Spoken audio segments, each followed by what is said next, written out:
सुशीला अपने इकलौते बेटे सचिन के लिए अनीता को घर में बहू बनाकर ले आती है। अनीता एक बहुत ही सुलझी हुई और संस्कारी लड़की है। अनीता के घर आने से सुशीला बहुत ही खुश होती है। वो अनीता से कहती है, अनीता बेटा तुम इस घर की लक्ष्मी हो, अन्नपूर्णा हो।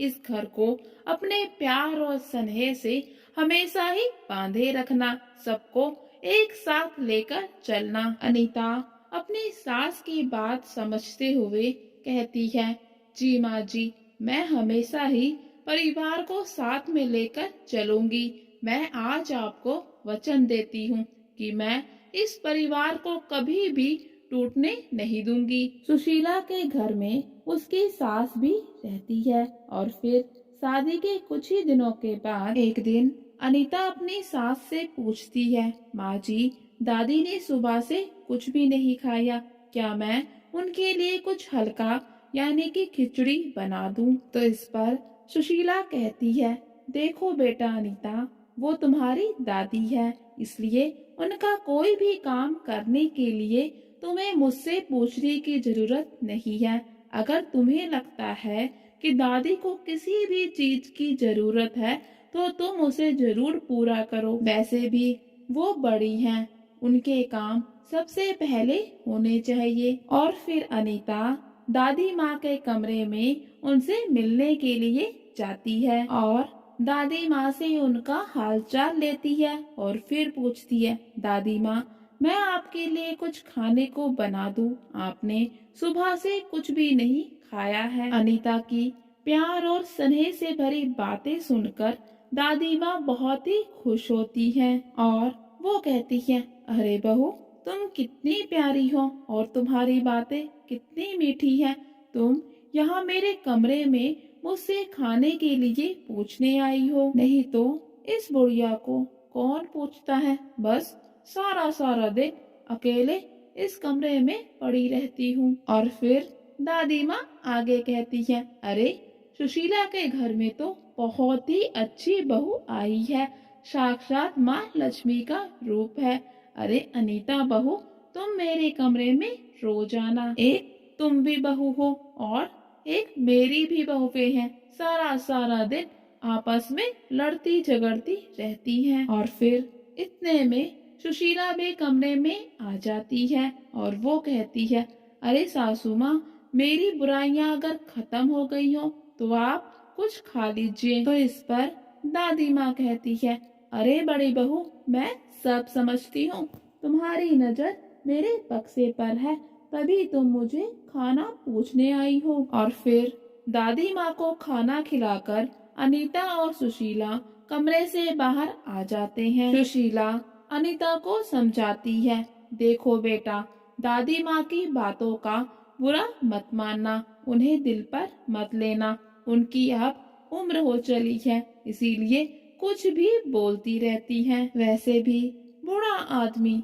एक छोटे बच्चे की तरह होता है, इसलिए दादी माँ की बातों में बस हाँ में हाँ मिलाते जाओ। तो इस पर अनीता कहती है, जी माँ जी, मैं सब कुछ समझ गई, लेकिन अगर आप बुरा ना माने तो क्या मैं आपसे एक बात पूछूं? अनीता सुशीला से पूछती है, माँ जी, क्या सच में दादी माँ के बक्से में कोई खजाना है? क्योंकि मैंने भी उनके कमरे में एक बक्सा देखा था। तो इस पर सुशीला हंसने लगती है और कहती है, तब पगली, तुम्हें क्या लगता है कि मैं उनकी सेवा खजाने के लिए कर रही हूँ? नहीं, ऐसा बिल्कुल भी नहीं है।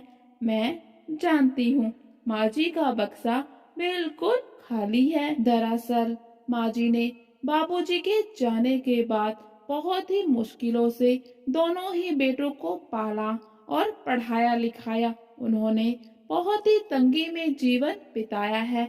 मैंने एक उम्र बिताई है उनके साथ, मैं उन्हें अच्छे से जानती हूँ। बड़ी ही मेहनत से उन्होंने परिवार को बनाया है, भला उनके पास खजाना कहाँ से आएगा? ये सब बातें सुनकर अनीता पूछती है, माँ जी, फिर दादी माँ क्यों कहती हैं कि उनके बक्से में खजाना है। तो सुशीला अनीता को बताती है क्योंकि सचिन के चाचा की शादी के बाद दोनों पति पत्नी ने अपना अलग से घर बना लिया और माँ जी को कभी भी पूछने नहीं आए। और फिर कुछ समय के बाद तुम्हारे ससुर जी ने भी अलग से घर बना लिया। इस पर माँ जी का बूढ़ा मन अकेले रहने से डर गया, तो फिर वो एक बक्सा लेकर आए और एक मनगढ़ंत कहानी बनाई कि मेरे पास मेरे बक्से में खजाना है और ये खजाना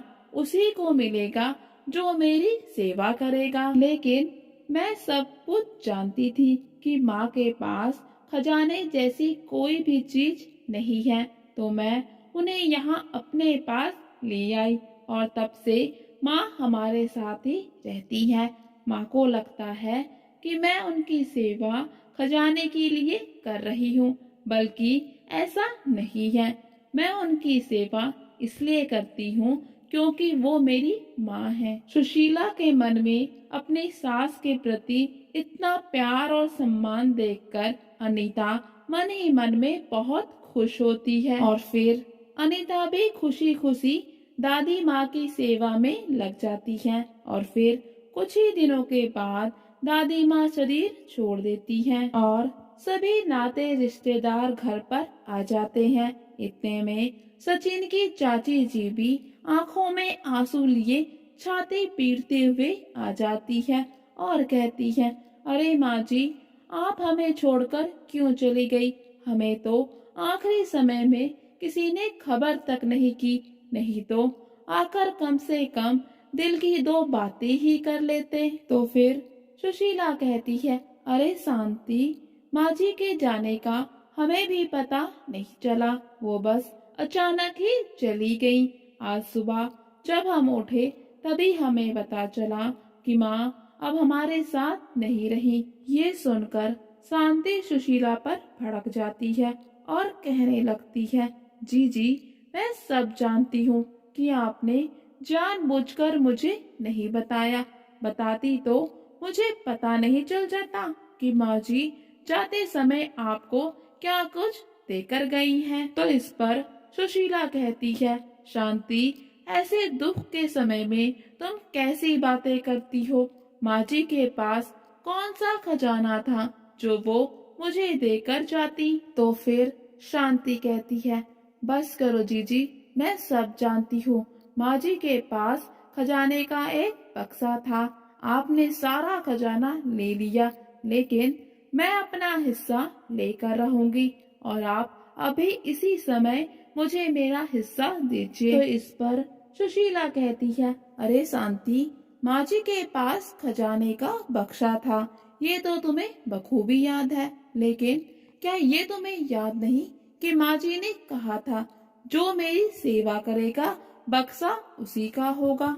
तो इस पर शांति कहती है, तो अच्छा, इसीलिए आप माँ जी की सेवा पर लगी हुई थी ताकि खजाने का बक्सा ले सके। शांति आगे कहती है, अगर आपने उन्हें 2 रोटी बनाकर खिला दी तो क्या हुआ? सास नहीं थी वो आपकी? तो इस पर सुशीला कहती है, सास तो वो तुम्हारी भी थी, लेकिन क्या कभी तुमने सोचा इस बारे में कि ये मेरी सास है, कभी इसे अपने घर ले जाऊं? नहीं, तुम कभी उन्हें देखने तक नहीं आई और आज भी तुम यहाँ उनके मरने पर अफसोस करने नहीं, बल्कि खजाना का बक्सा लेने आई हो। तो इस पर शांति कहती है, जी बिल्कुल, मैं यहाँ पर अपना हिस्सा लेने आई हूँ और आप इसी समय मेरा हिस्सा मुझे दे दीजिए। तो फिर सुशीला कहती है, अरे शांति, माँ जी के पास कोई भी खजाना नहीं था, ये बात मैं तुम्हें अब कैसे समझाऊं? सुशीला शांति को बहुत समझाती है कि माँ जी के पास कोई भी खजाना नहीं था, लेकिन शांति नहीं समझती। ये सब बातें बहू अनीता भी सुन रही होती है। तो फिर वो वहाँ पर आती है और शांति से कहती है, चाची जी, सच में माँ जी को दादी माँ के बक्से के बारे में कुछ भी नहीं पता। अनीता आगे बताती है कि वो रोज दादी माँ के लिए खाना लेकर जाती थी, जिससे दादी माँ बहुत ही खुश रहती थी, क्योंकि वो हमेशा ही दादी माँ की पसंद का खाना बनाती थी। इसलिए एक दिन मेरी सेवा से खुश होकर दादी माँ ने वो बक्सा मुझे दे दिया और कहा कि मैं इस बारे में किसी को भी कुछ ना कहूँ।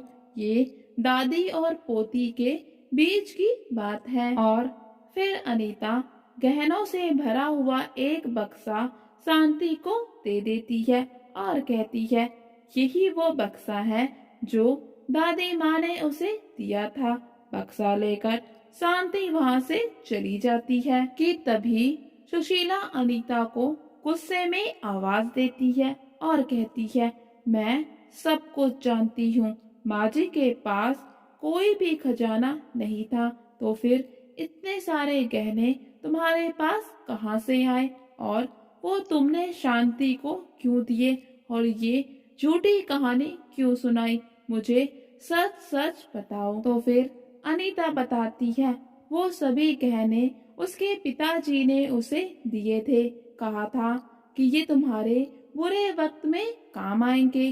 वो सभी गहने उनके पुश्तैनी गहने हैं जो पीढ़ी दर पीढ़ी हर बेटी को दिए जाते हैं। ये सब सुनकर सुशीला अनीता से कहती है, क्या पिता के दिए हुए गहने तुमने उस शांति को दे दिए? जानती भी हो तुम्हारे पिताजी ने कितनी मेहनत की होगी उन सभी गहनों को बनाने में, और तुमने इतनी आसानी से वो गहने उस शांति को दे दिए। तुमने ऐसा क्यों किया? और ऐसा करने से पहले तुमने एक बार भी मुझसे पूछना जरूरी नहीं समझा? तो फिर अनीता माफी मांगते हुए सुशीला से कहती है, माँ जी, उस समय हालात ही कुछ ऐसे बन गए थे कि मुझे आपसे पूछने का या फिर कुछ बताने का समय ही नहीं मिला। सभी नाते रिश्तेदारों के सामने हमारे घर परिवार की इज्जत का तमाशा बनता जा रहा था, और फिर चाची जी ने कहा कि अगर आपने उन्हें गहनों का बक्सा नहीं दिया तो वो फिर कभी आपकी शक्ल नहीं देखेंगी, आपके साथ सारे रिश्ते नाते तोड़ देंगी। चाची जी सिर्फ एक गलतफहमी का शिकार हुई थी और मैं नहीं चाहती थी कि एक गलतफहमी की वजह से हमारे जिंदगी भर के रिश्ते टूट जाए। अनीता आगे कहती है, माँ जी, गहनों का क्या है, गहने तो फिर से बन जाएंगे, लेकिन रिश्तों में अगर एक बार खटास आ जाए तो फिर वो जीवन भर नहीं जाती। और क्या आपको याद नहीं, मैं जब इस घर में आई थी तो मैंने आपको वचन दिया था कि मैं इस घर परिवार को हमेशा ही बांधे रखूंगी, कभी भी बिखरने नहीं दूंगी। तो बस आज मैंने अपना वही वचन पूरा किया है। चाची जी भी तो हमारे ही घर परिवार का एक हिस्सा है, और फिर क्या फर्क पड़ता है गहने यहाँ रहे या फिर चाची जी के पास रहे। अनीता की ये सब बातें सुनकर सुशीला बहुत ही खुश होती है और कहती है, अनीता बेटा, आज तुमने मुझे भी रिश्तों का असली मतलब समझा दिया। आज मैं गर्व से कहती हूँ कि तुम मेरी बहू हो। आज अपने गहने देकर तुमने साबित कर दिया कि हमें इंसान से प्यार करना चाहिए, ना कि उसकी चीजों से। इतनी कम उम्र में तुम्हारी इतनी बड़ी बड़ी बातें सुनकर मेरा सर आज गर्व से ऊंचा हो गया है कि तुम मेरे घर में बहू बनकर आई हो। लेकिन सुशीला और बहू अनीता की ये सभी बातें शांति भी सुन रही होती है। ये सब सुनकर उसकी आंखों में भी आंसू आ जाते हैं। उसको भी अपनी गलती का एहसास हो जाता है। तो फिर वो कहती है, बहू अनीता और जीजी, आप दोनों ही मुझे माफ कर दे। बहू अनीता, तुमने तो ये गहने देकर मुझे जीवन भर के लिए अपना कर्जदार बना लिया है, और सारे गहने बहू अनीता को वापस कर देती है और कहती है, मुझे ये गहने नहीं चाहिए, मुझे तो बस अपनी जीजी का प्यार और दुलार चाहिए। मैं भी चाहती हूँ कि हमारे परिवार में मेलजोल बना रहे और सभी मिलजुल कर प्यार से रहें।